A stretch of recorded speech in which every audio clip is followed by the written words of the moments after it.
First, I would say politically almost, and because the position of Prague in the heart of Europe is quite crucial in the kind of reorganization of Europe, where the eastern part of Europe and the southeastern part needs to be stronger connected somehow in terms of wealth and in terms of social comparisons.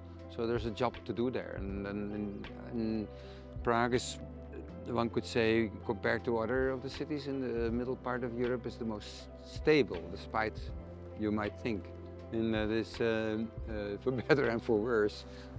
So that's one, what I think is a huge potential.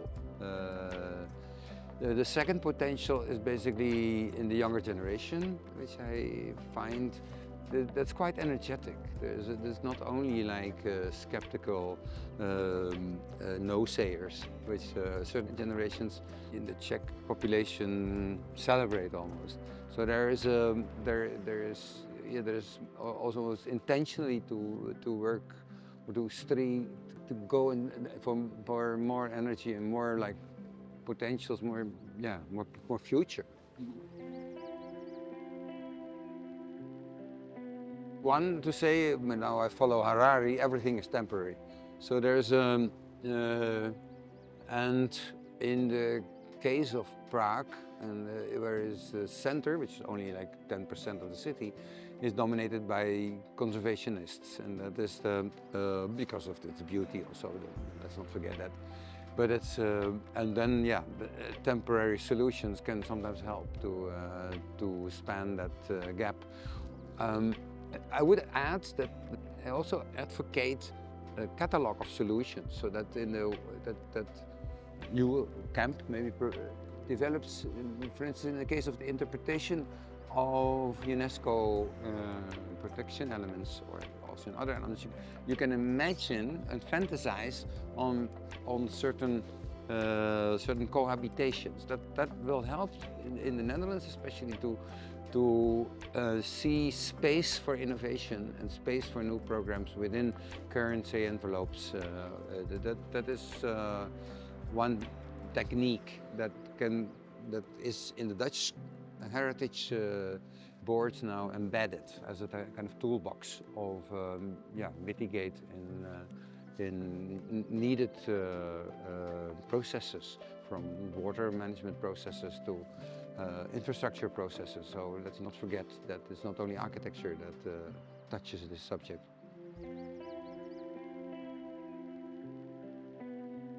Effectiveness is it depends on the criteria. That is, you're right in that, and I think currently there's a discussion, but I would say there is a kind of shopping list of criteria that is added to the value and programmation of architecture, and therefore the criteria that we have to fulfill.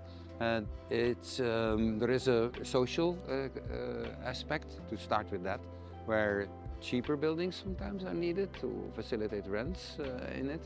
And at the same moment we have climatic constraints or environmental constraints, from noise to sun to temperature to energy to carbon, and that costs in general also money. And then you have also the constraints of like beauty. The beauty committees in the Netherlands are very important to raise the spatial quality of our. And last but not least, you have also, in urbanistic terms, you could wish, for instance, that there are more architects working on a subject to get variety, or say a biodiversity of logics and of appearances. And I think that's also a point, because you would like to create an architecture that celebrates the diversity, so that you can see, when you walk around, different ways of fulfilling these tasks. So yeah, it's quite a stack. So the environmental part and the other parts need to be combined. There are people that say, I'm happy only with the environmental, so they prioritize. And there are reasons for that, but it's, on the other hand, we talk about a small percentage of the climatic agenda that is done by architecture. With buildings, there's more. Well, my architecture, I think, is on the loud-speaking part. I think that my role in architecture is to say out loudly what I think about the situation. And I do that through the building itself. I do, but not hopefully in a flat way, but in a conceptual way. So that it integrates with the more eternal values of a building that you want to come back, for instance, or not everybody agrees on that. I think there's a whole Swiss delegation that loves to hide away from itself. And there is also a majority of buildings that are simply functional and somehow don't yell out. And what to yell out is there are big themes that we have to address from the ones that we just discussed. There are also very contextual yell-outs needed, and because certain situations, certain countries are so boring, they deserve a louder voice. And other countries never smile, for instance, so to give a kind of relativation would also be helpful for that kind of environments.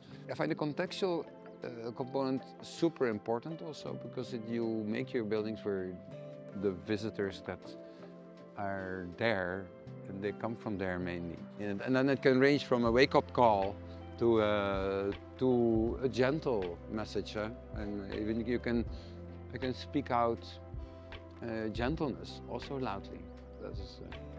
And especially after you have done maybe some louder buildings and you do a gentle building, that's also a message.